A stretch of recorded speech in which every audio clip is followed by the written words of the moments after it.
This podcast is part of the Game and Entertainment Network. Visit tgenetwork.net to find the latest episodes from all our shows. You're listening to Beyond Bossfights, gaming conversations with interesting people.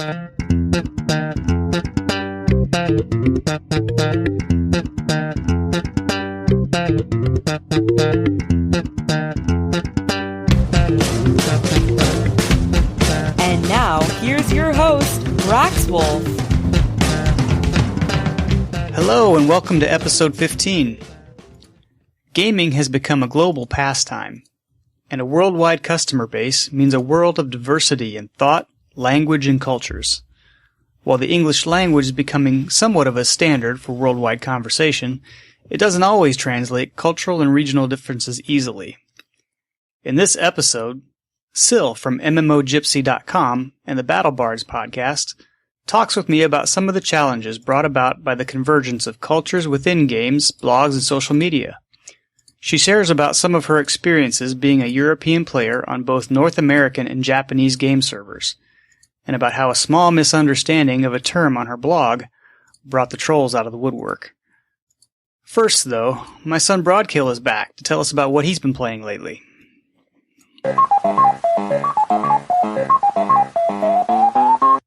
Hey Broadkill, thanks for being with us once again.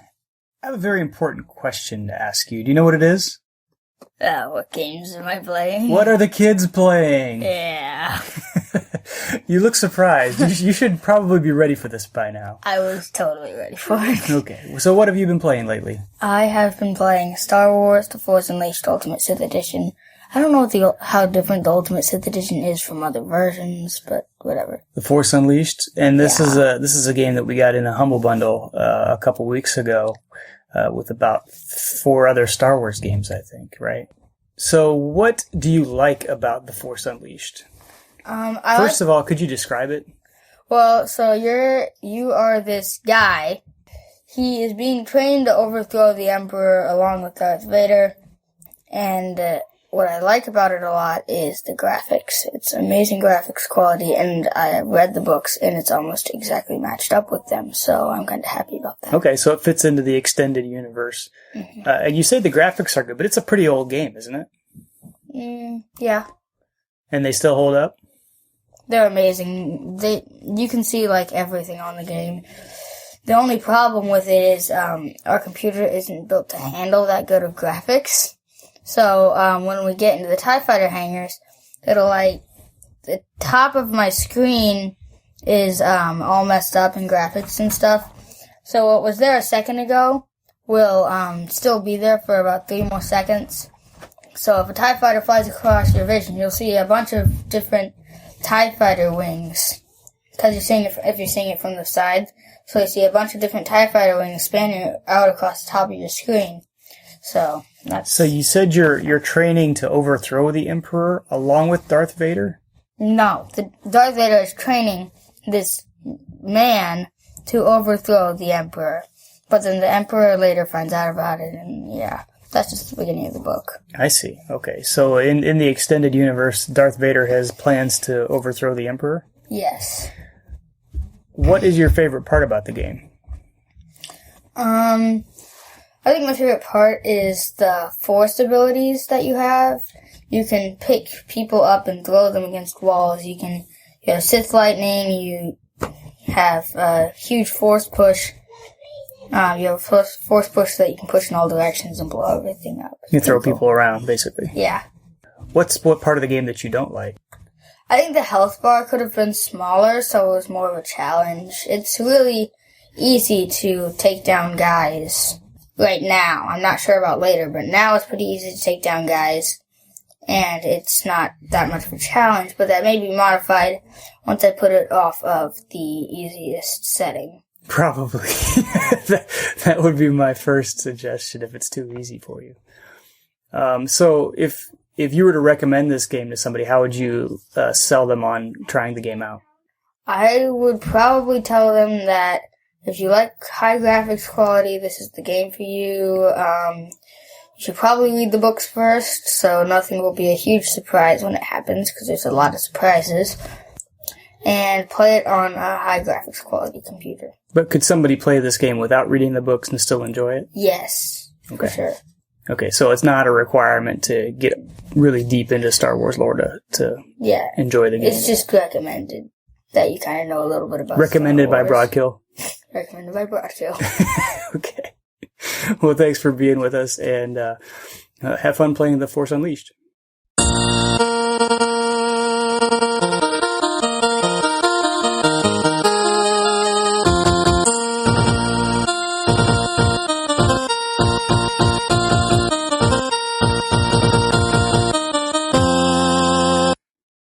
So today we have Sil from MMOgypsy.com and the Battle Bards podcast. Thanks for being with us, Sil.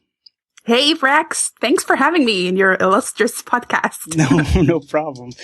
Before we get into the definitive gaming history, which we like to do first off, could you let me know where you got the idea for the name MMO Gypsy?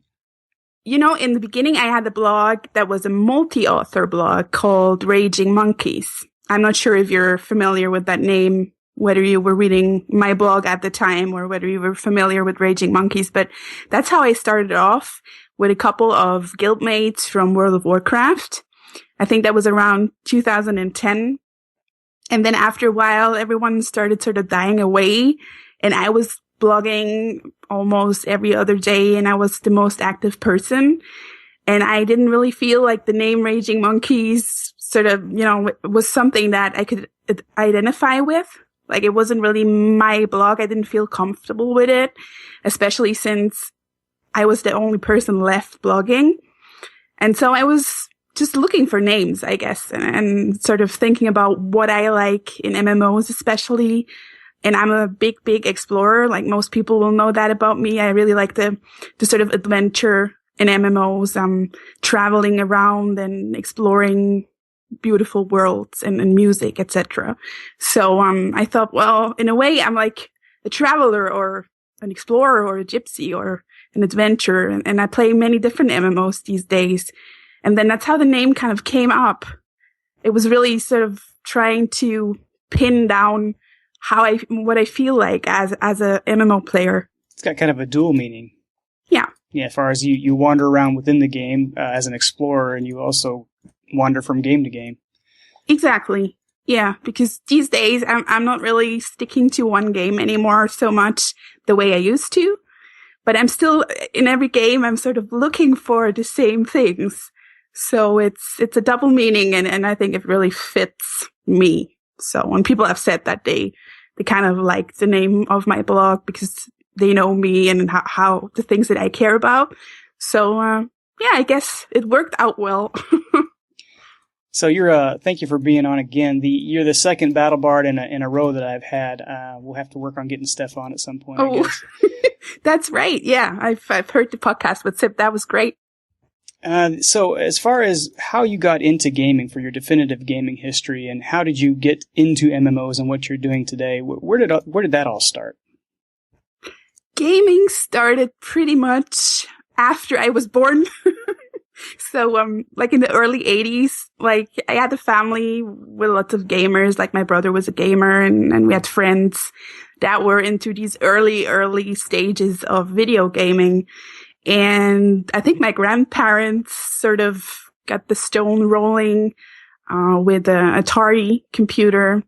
And my dad, at some point, he worked at a toy factory, and he had, an Intellivision that no one was going to buy. And so he brought that home one day. And that's kind of how it started. And then very quickly, we went from Atari games and early console gaming to the NES and the Super Nintendo and the Mega Drive, etc. And then I was really a console girl for a very, very long time, and started discovering JRPGs and adventure games and other stuff too. And I didn't play MMOs until Final Fantasy XI came out in 2002. And that was, after the internet got a bit more common and every household had at least one or two computers, and we had no more dial-up modems, I guess. So at that point, I got really, really interested in Final Fantasy XI because I was a Final Fantasy player. Like, I'd played all the early console games, and I really wanted to play that so bad. And that's how I got into MMO playing. And I kind of, that's how it started, and I'm still there. Still doing the Final Fantasy. I'm back, actually. Yeah, I'm currently playing Final Fantasy 14 again. Way too much, if you ask me. I've been playing a lot, and it's kind of funny how it feels a little full circle at the moment, because I started with this franchise, and then I played World of Warcraft for so long, like at least, I think, 6 years of raiding without any breaks. And then I played pretty much anything. I mean, Rift and Guild Wars 2 and WildStar and Terra and pretty much what you can think of that was fairly popular. Lotro, of course, which I really like. Mm-hmm. It's like my favorite MMO that I'm not playing. Yeah. So, yeah. And I'm still in love with MMOs just because they're these virtual worlds and these immersive places that I can explore. So I think it's pretty cool that you talked about your nonstop raiding for almost 6 years straight, and yet you also cite exploration as one of your favorite things, world exploration, because a lot of times we like to pigeonhole people as, you know, this person's a raider or this person's a casual explorer. It seems like you're a prime example of somebody who can enjoy a lot of different aspects of the game. Definitely. And I think that I've changed a lot, like in more recent years, you know, when you get older and you've kind of done the raiding thing. And I was pretty competitive for a while, but now it feels really been there, done that. Mm-hmm. And I'm kind of going back to these early stages. You know, the early days in an MMO are kind of the best when you're still a noob and you have no clue where to go and how this works. And you're learning along with everyone else. And those are really like, that's my prime time in a game. And I don't really want to get to end game these days, because that's usually when the grind starts and when it gets repetitive or competitive, and I'm not so interested in that anymore.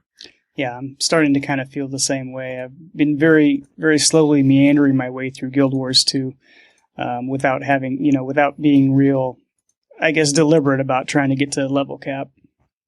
So our main topic for today is cultural challenges within games, and we talk a little bit about Actually, we talk a lot about challenges within games, but usually it's equality with a slant on gender. Some of the things that often get overlooked is that there's kind of a global cultural challenge that goes along with playing and developing video games nowadays. And obviously, Sil, if you can tell by her very slight accent, it's really not very strong at all.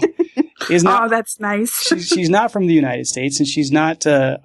I almost hesitate to call you not a native English speaker, because you speak well enough to be a native English speaker. But I'm guessing that it wasn't your first language. No, whew, I'm glad you think so, Brax. No, I mean, I've given up the sort of goal to become spotless or anything. When I was younger, I thought, you know, I have to be perfect and no one should ever hear that I'm not a native speaker. But by now I know that's basically silly. So I don't worry too much about it anymore. But no, it's like I think my fourth language actually, or my third that I learned. So, but it's the one that I kind of very early on, I just really fell in love with English, and games play the part there as well, because I was playing American modules on the Super Nintendo, and I was playing JRPGs, obviously, which are a lot about text.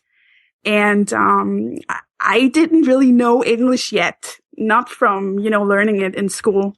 And so I had this dictionary that I would use so I'd be able to play these JRPGs. And it felt so natural to understand English for me. Yeah. And I had to get better at this language. And then later on, obviously we had it in school. And then I studied English literature later on and linguistics, and I became an English teacher. So English is really, really sort of dear to my heart, more than other languages that I speak. I suddenly feel woefully inadequate, only being able to speak one language.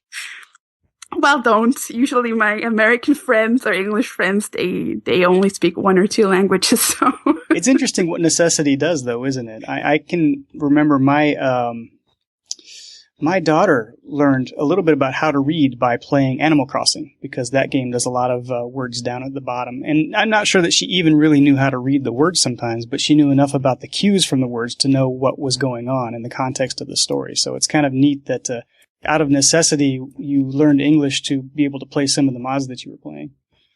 Yeah, and it's amazing how much you can actually deduct from context, because that's what I used to do all the time. And still I was able to play these games with a bit of help from a dictionary, which is pretty remarkable. I think storytelling in a way is universal, the stories that are told very often, these sort of typical hero journeys, they're always the same.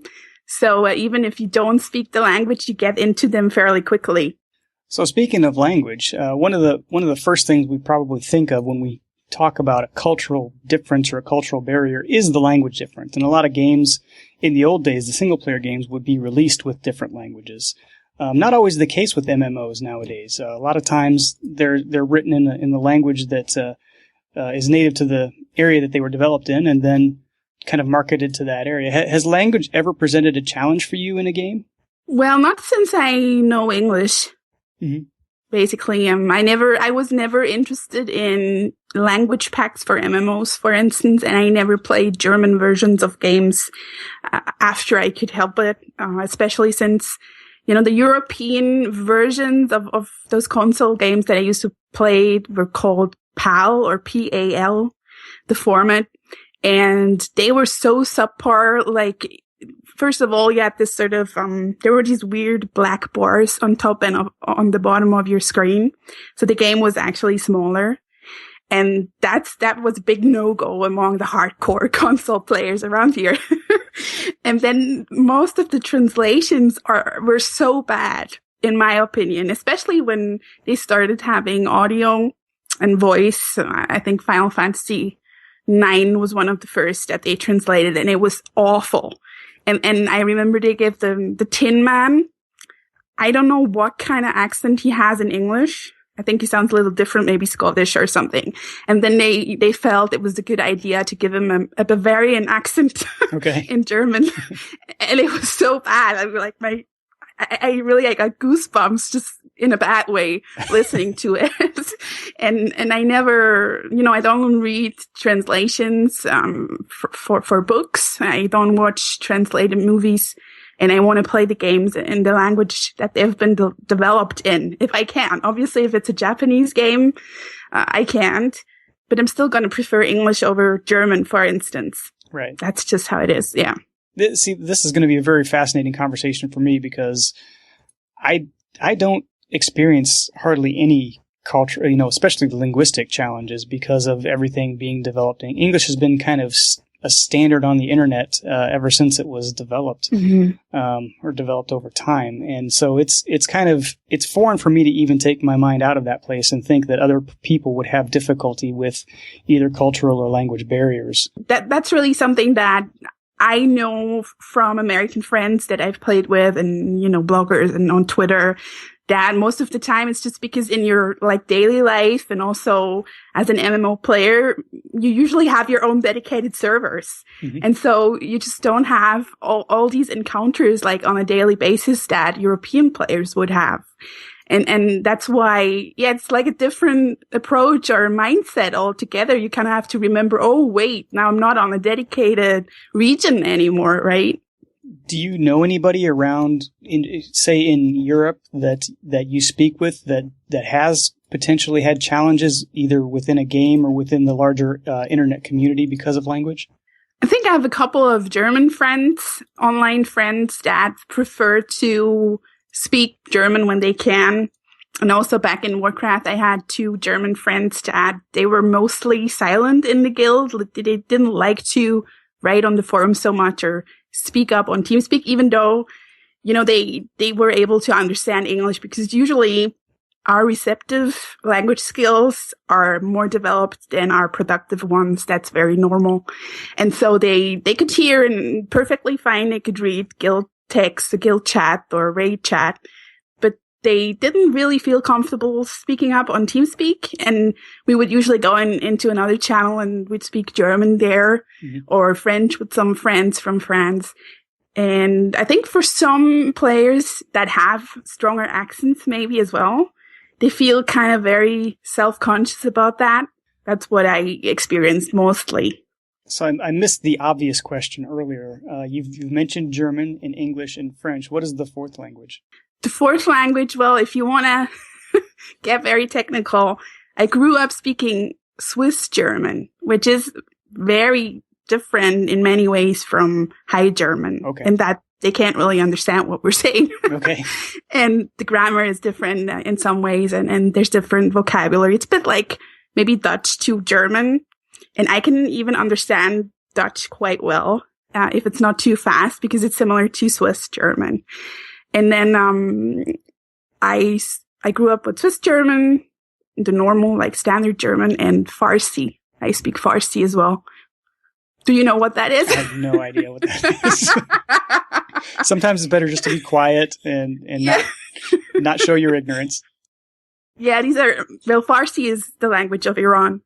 Okay. So that's why I speak Persian. I speak Persian as well because of my father, which most people don't know. And a little bit of Italian as well, but that's not really a language that I would feel comfortable using anywhere, in written form especially. So now, I'm not real good at math either, but I think I've counted more than 4 in there somewhere. I think it's 5, and then I have a Latin major if you want to count that. But okay, yeah, sure, dead languages, we'll throw that in too. Yeah.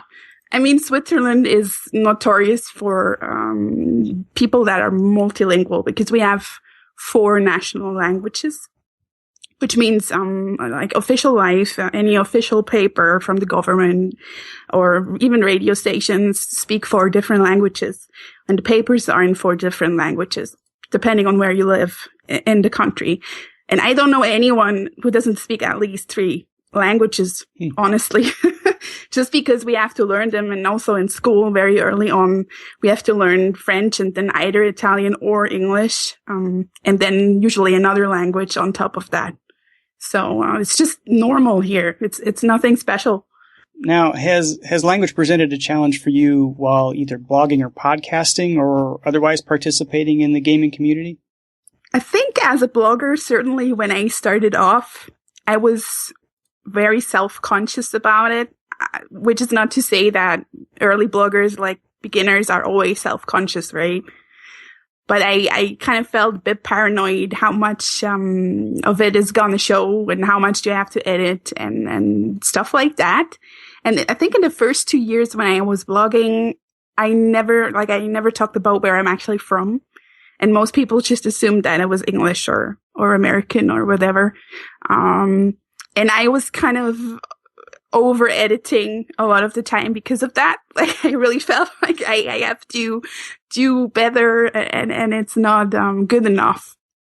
But then after a while, I got more confident, and nowadays I don't really edit so much at all. I just write most of my posts in one sitting. But there are still things that will happen to me when I write in English that have to do with my being non-native. Like, not grammar, not the basics, because that I really know my grammar. But I think mostly sometimes in a semantic way, I will still look certain words up when I write, just to make absolutely sure that I get the nuance that I want, because it doesn't necessarily always mean the same to me, a word, that it's going to mean to you. And I want to make sure that, it's absolutely clear. So I'll do that. Sometimes I'll use an online dictionary. And syntax is another thing that for some reason, funny enough, syntax is so different for every language. Like, it's the structure of the language, right? How we build sentences and subclauses, etc. And it can still happen that the early draft of mine sort of has this heavier, long-winded German syntax, and then I get kind of annoyed at myself. Oh man, this is you have to cut these little words out because you don't actually need them in English. So when I have like a rough draft, I'll go through it and I'll change some of that, and I know that it's actually like baggage from German. So a while ago, I think it was 3 years ago or so, when I was playing Warcraft still, maybe it was even yeah, it was even longer than that. I had this one post where I made fun of the name givings in Cataclysm, I think. Like, the names for certain items, like gear items that were really funny at the time.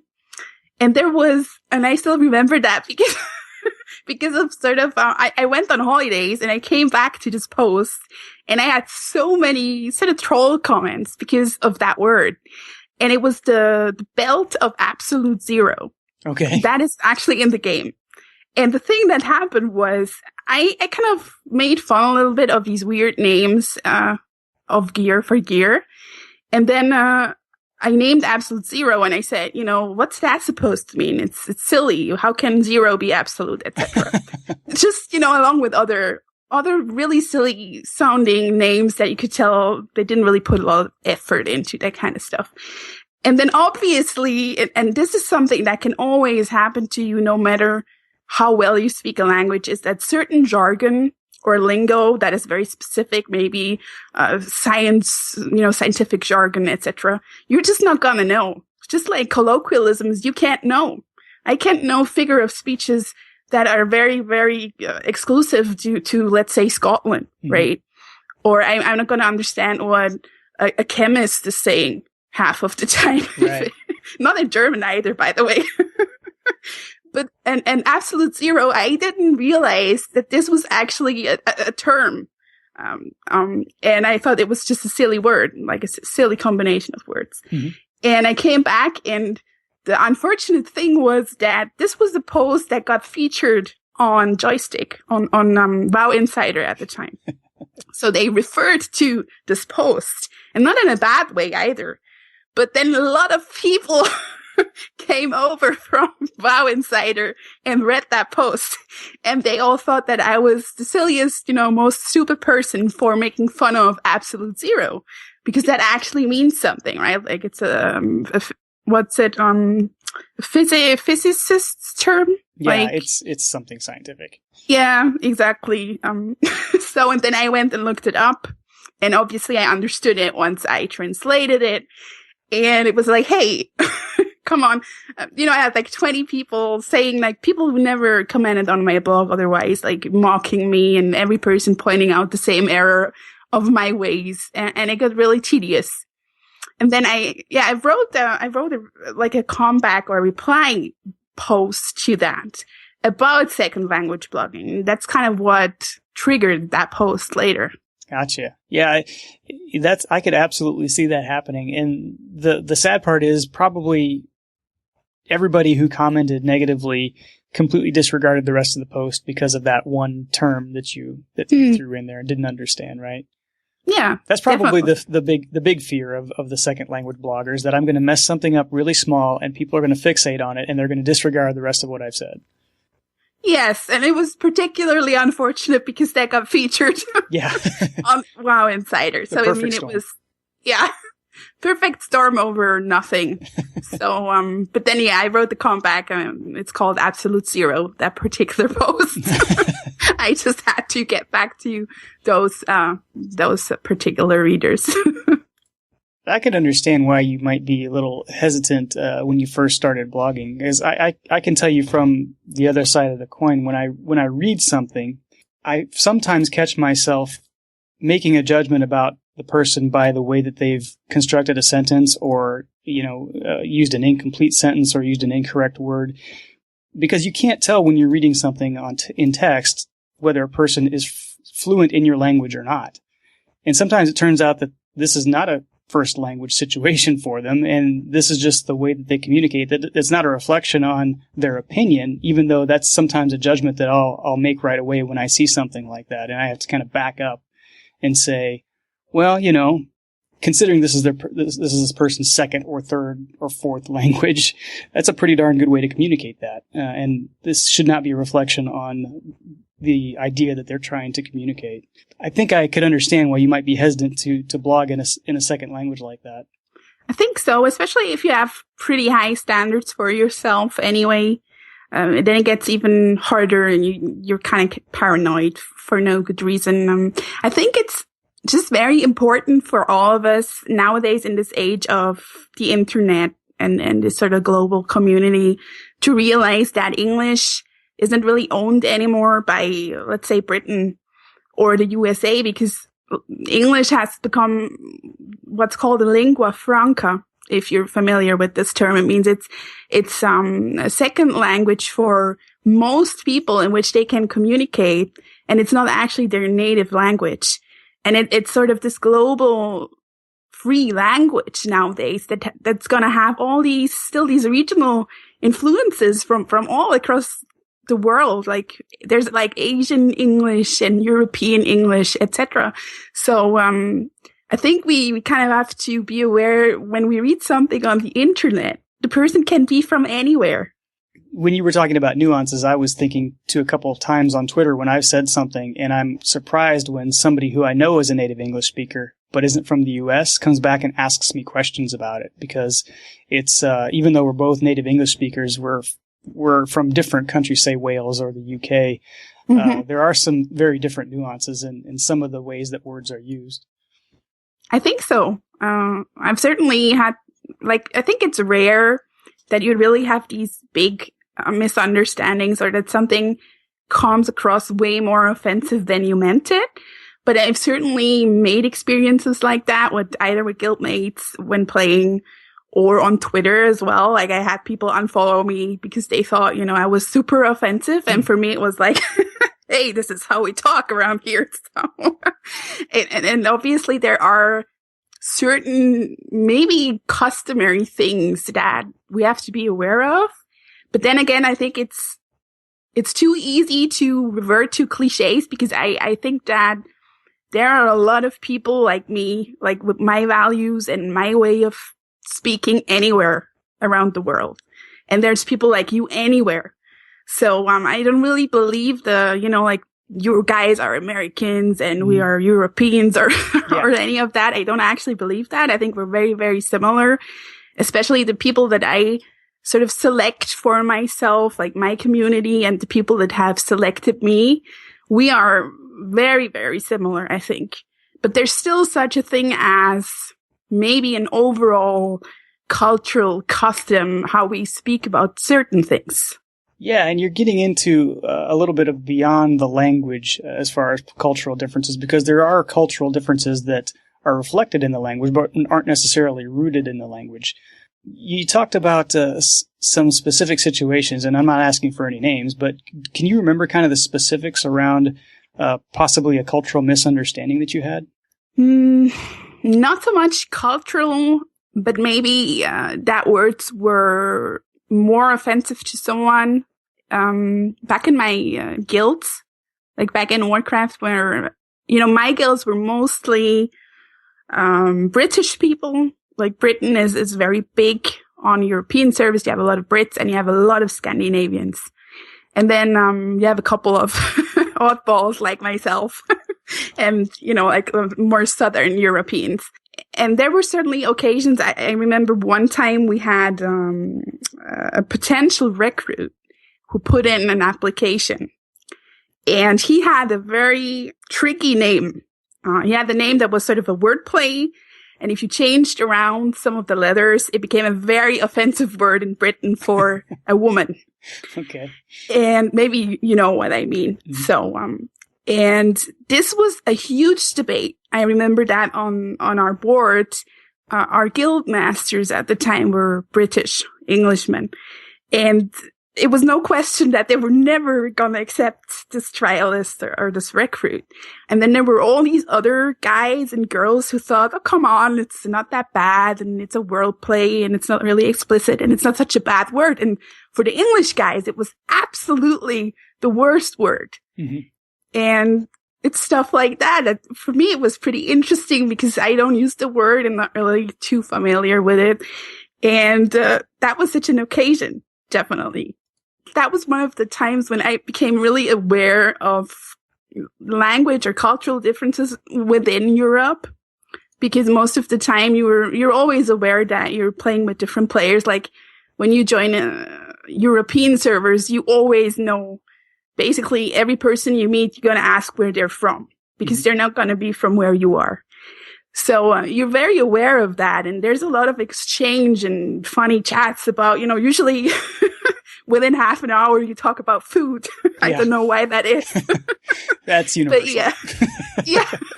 But I guess, you guys would do that on dedicated American servers probably too. There are all these regional differences, right? Yeah, there definitely are. I think that's a good point. We probably don't think of it as much because we come across it probably more often, within the U.S. A lot of times people in the U.S. kind of stay in the U.S. At least that's been my experience. Mm-hmm. So once we kind of reach out and hear some of the things from overseas that we weren't as familiar with, that's when we start to get a little more interested and maybe less comfortable sometimes. Because obviously everybody knows that, Texas has good barbecue and Denver has good omelets. And, it's just kind of you kind of grow up knowing that stuff. And we move around within the country a lot more than I think we move around outside of the country. So we are exposed to that a little bit more internally. Well, it's a huge country, to be fair, right? Yeah. So it's a long walk.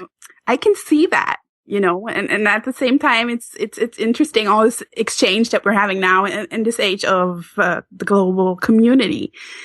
And I think we all have to sort of try and learn about each other and meet each other halfway.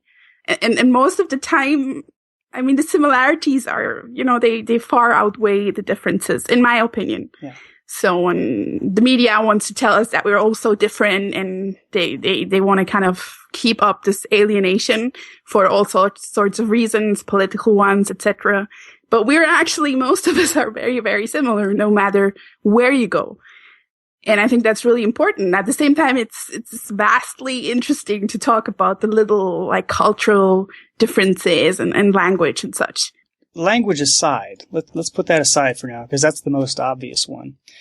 Do cultural differences play into the way you blog or podcast? And I'm kind of thinking specifically of Battle Bards. There tends to be kind of certain musical preferences in different regions of the world as well. Does that ever show itself when you're recording Battle Bards?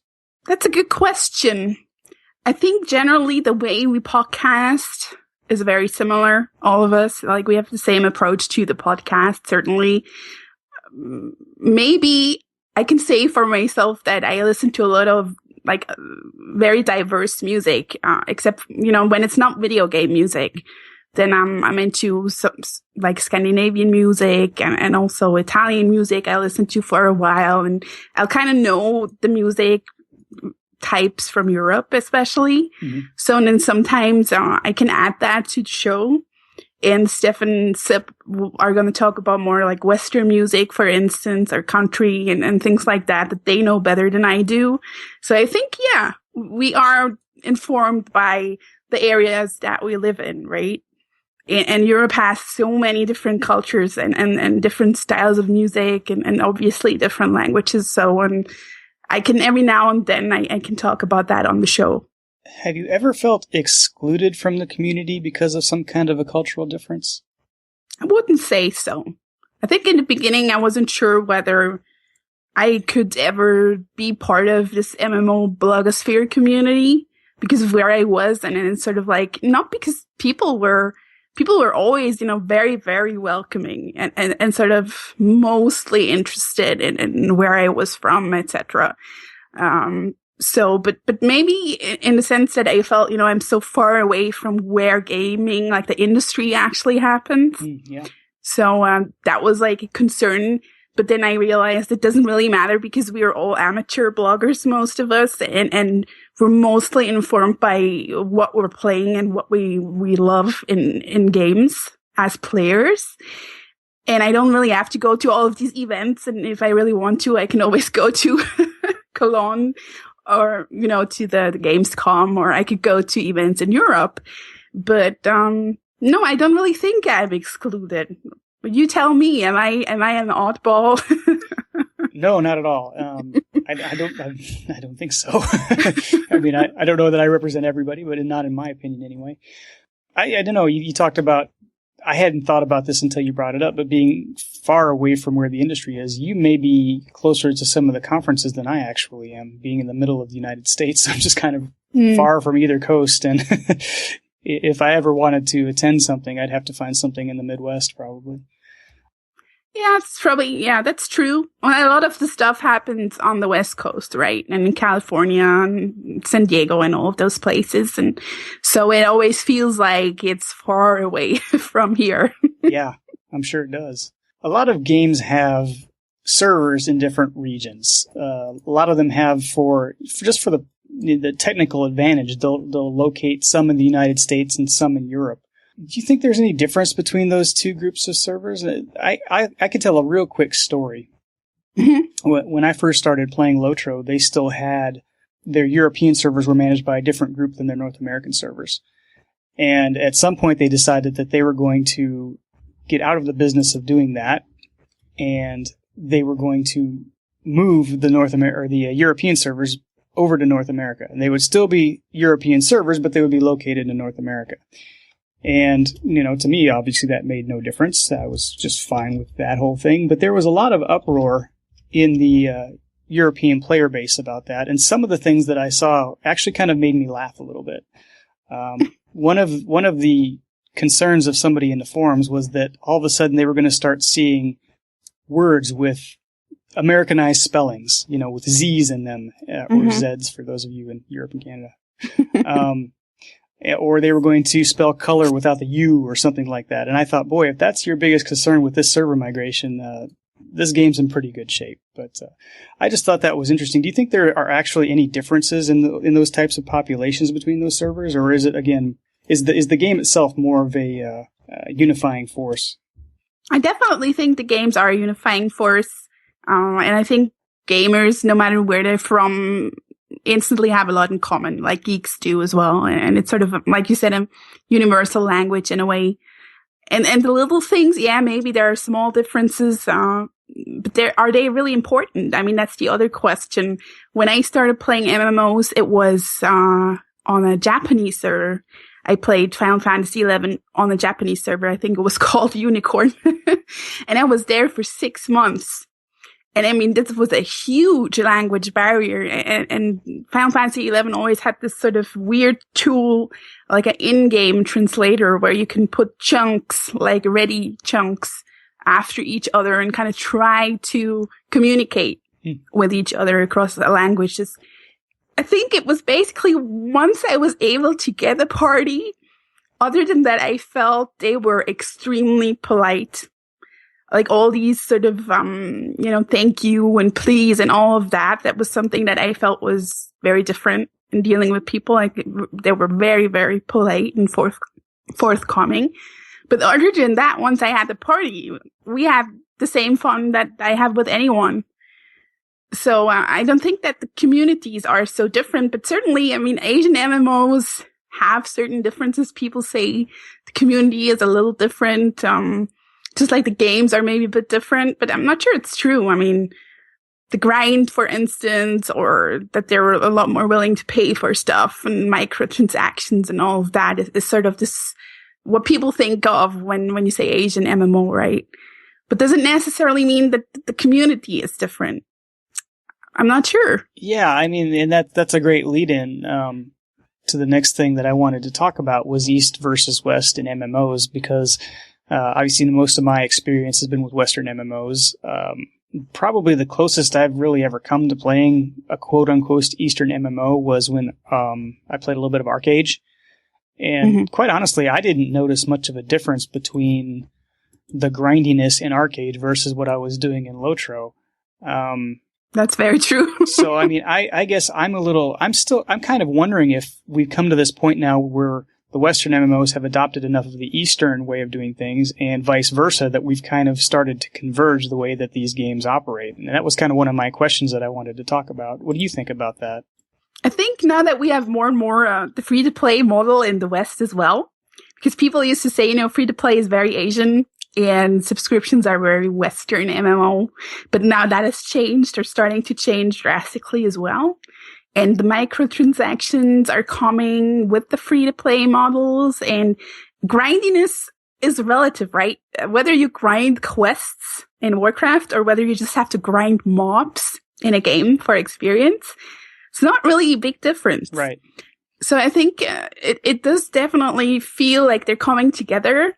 One of the really funny examples that I can think of of a difference is obviously what happened in Terra. Well, when they launched, they had different publishers for Asia and North America and Europe, respectively. And not just that, but they have this Ellen race in the game, those little girls. And in the beginning, there was a big outcry about that on the Western market, apparently more so, because they have all this sexy armor and a lot of naked skin. Mm-hmm. And so they changed that for the Western market. They're wearing different clothes than for the Asian market. When I was preparing for this show and you showed me your notes about what we were going to talk about, I was asking myself, when are the few times where I have sort of toned down myself and the way I write, or especially I would say not my blog posts so much, but maybe the way I tweet, mm-hmm. because I have reactions where I can tell, okay, that is probably an American person. So, and interestingly enough, and again, this is a cliche because a lot of my American friends have no problem with the way I tweet. But then there's, again, this sort of overarching culture, maybe, or whatever we want to call it. And those topics are, interestingly enough, the topics that are difficult to talk about with anyone. And it's religion, always. It's politics, and it's sex, right? Mm-hmm. Those are like the big taboos. And it's not just that, it's kind of maybe a little bit different here and there between the USA and, let's say, Northern Europe, which is very liberal. But it's also in everyday life when you talk to people on the individual level. Those are difficult topics. Those are topics where you will very often disagree, which brings us back to it's not necessarily cultural. Good point. You could be having a difficult conversation with the guy up the street. Oh, I'm sure I would. So yeah, but it's a fascinating, I think, topic. And at the same time, you have to be very, very careful not to generalize people and where they're from. I think the Twitter example is pretty interesting because not only are you contending with any language/cultural challenges, but you've also got to be able to succinctly communicate your idea within 140 characters or less.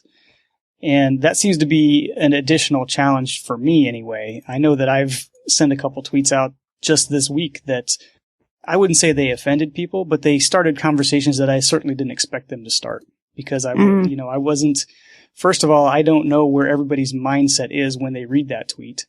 And sometimes it's not where mine is. Most times it's not where mine is.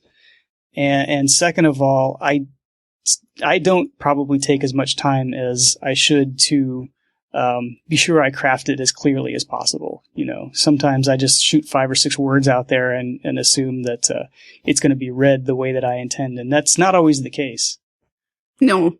And Twitter is it's very inadequate when it comes to really having deeper conversations, and it's so easy to just read one tweet in like a line of tweets and you miss half of it, and then you're gonna miss the context and you're gonna misunderstand the person. And also what you said about the state of mind, when I write, sometimes, like not very often, but sometimes I tweet something that is fairly negative because I don't feel so well that day maybe, or I just feel my usual sort of sad about the world kind of tweets, right? And then if that's all a person would see of me, they wouldn't have the full picture and they wouldn't understand that this is just a certain state of mind, a certain moment in time when I'm tweeting that. But then again, you have to be aware of that when you use Twitter. There's no way that you can take every tweet at face value. And you have to kind of research, okay, where is this coming from? What is this person that is tweeting? And I usually do that. I don't just reply to any tweet that sounds sort of offensive or something. I sent out a kind of a flippant tweet because I was reading about Crowfall and their Kickstarter campaign, which was asking for $800,000 was their goal. And so I sent out a little flippant tweet about, I don't know how you can make an MMO for $800,000. And I hadn't done any research, and I didn't really expect to get into a very deep conversation about it. I was just kind of throwing it out there to see what kind of responses I get. And, I didn't realize that the same day, one of the very, very well-known gaming bloggers had posted a blog post on his blog about how it was going to be completely impossible for Crowfall to get funded and make a decent MMO with $800,000. Mm-hmm. And so it was saying very much the same thing as my tweet. And my tweet came out after his blog. One of the people that followed me had read his blog and then saw my tweet and was already defensive about, the position, the counter position, which was, sure they can. You haven't done your research, and so he kind of blasted me a little bit with all of these facts, and I wasn't really expecting that at all, because I didn't even really have very strong feelings about it, honestly. But it was just a matter of, he was already thinking about ways that this blog post was wrong, and then my tweet came across, and he unloaded on that, Yeah, which is really one of the big, I think, pitfalls of Twitter. We could see it, when Gamergate was sort of rampant on Twitter. You had all these really, really strong reactions to anything. And it wasn't really appropriate maybe to what you would tweet and using the hashtag, but it was just the last straw for someone who had just read 100 tweets like that. Exactly. So, and you don't have that context because you didn't know they just read 100 tweets about it. So this next one is something that I'm going to try and take to heart because of what we talked about earlier about possibly making assumptions. What are some things that everybody listening can do to make sure that they're not being exclusionary of somebody from another culture? I guess just be aware that just because someone is speaking English doesn't necessarily mean that they're English or American. I mean, that's already half of what you can do, I guess, and sort of be open-minded. Maybe, if you read a blogger, for instance, and there's like a sentence or two or a figure of speech that doesn't make sense, don't automatically assume that they're stupid or something or an evil person. Maybe it's really a language thing. I mean, sometimes you have to sort of assume that your audience is, I guess, benevolent enough. Just not always to assume the worst, but maybe if you're unsure, just ask the person, could this be a language thing, or are you actually not American or whatever? Just ask. And don't always assume that, that the person is not making an effort. Maybe it's really a language thing. I think that's what you can do. And it's pretty standard, right? It's not a big deal in the end. Just treat each other nicely, I guess. Be kind. A lot of it's education, and it seems like the more experience we get with this kind of global interaction, hopefully we'll just keep getting better and better at it. Yeah, and with global servers and, time zones can be such a big hassle. Obviously, we had to coordinate time zones. And this is just once, it's like not the majority of times, but once I was invited to a thing. I think it was some stuff we played on Steam together. And it was organized on a forum, and I signed up for it. And no one cared to, the organizers didn't really care to find a time that would work for me as well. They just assumed that it was going to be American time zones. Oh, okay. And it was great for them, and it was great for like the Australian people, but no one really remembered that maybe there are Europeans playing as well. So I had to say, hey, this is like 4 a.m. in the morning for me. Can we maybe find a different time? That's really an outstanding point. I didn't even think to talk about time zones, but that's probably another one, besides language, one of the most obvious barriers to actually being able to get together and do things in game. I know that seems like there's a lot of finagling to try in Lotro when there's events to try and get events that everybody can attend, and it's almost never completely possible. Sometimes you've got to make concessions, but you're right. A lot of times the assumption is made that, hey, 8 o'clock, 9 o'clock in the evening in the U.S. is the best time for everybody to do it. Yeah. No, not for Europe. Well, I mean, if it's the majority of people, then I get it. Then I'll just, I won't join or whatever. I don't expect 50 people to pick a different time just for me. But if you have like a mixed group of people, definitely. But then most of us are aware of that already. Again, I think it's something that we were kind of learning to be aware of. Everyone is. And obviously, this is a limiting factor that we'll never be able to overcome, right? Yeah. Pretty annoying. I blame Earth. It's a huge inconvenience that we can't play together more, but we're doing our best, I would say. That's right, despite Earth.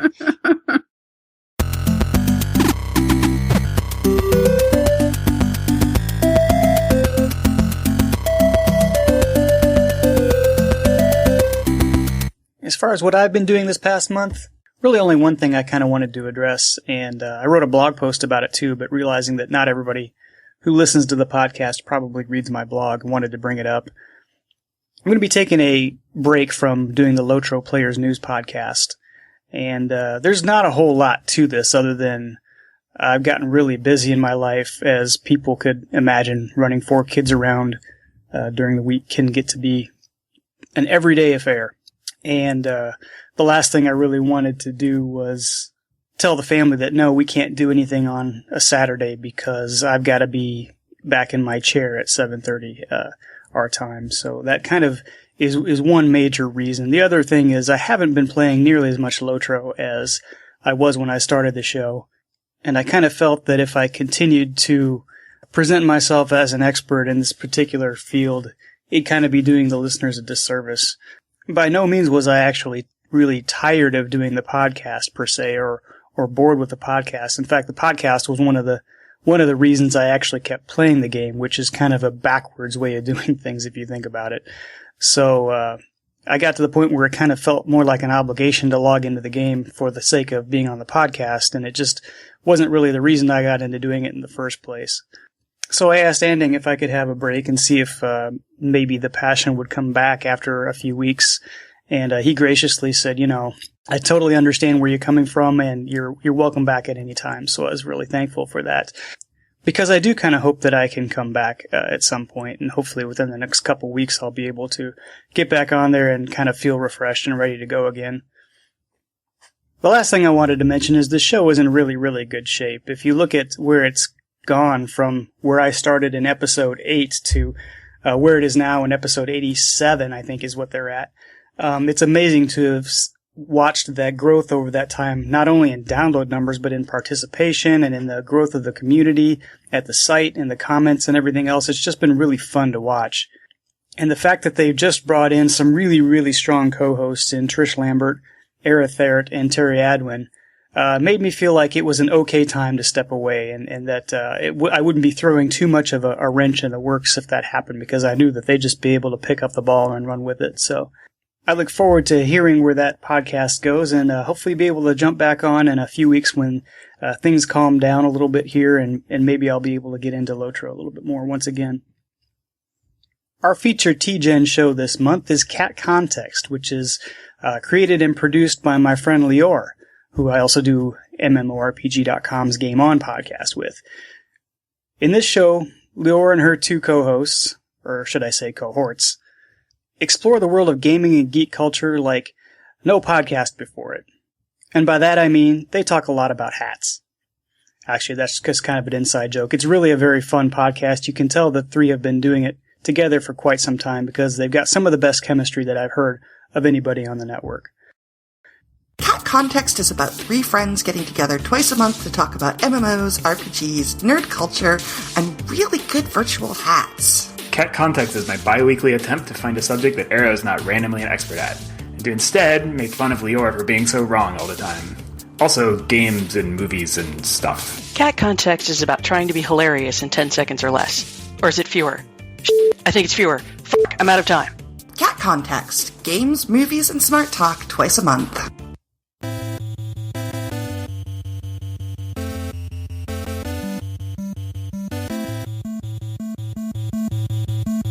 Okay, so as for feedback, did not receive any feedback this month, but if you'd like to send some, you could send it to my email address at braxwolf@gmail.com. I'll read it on the show if you want me to.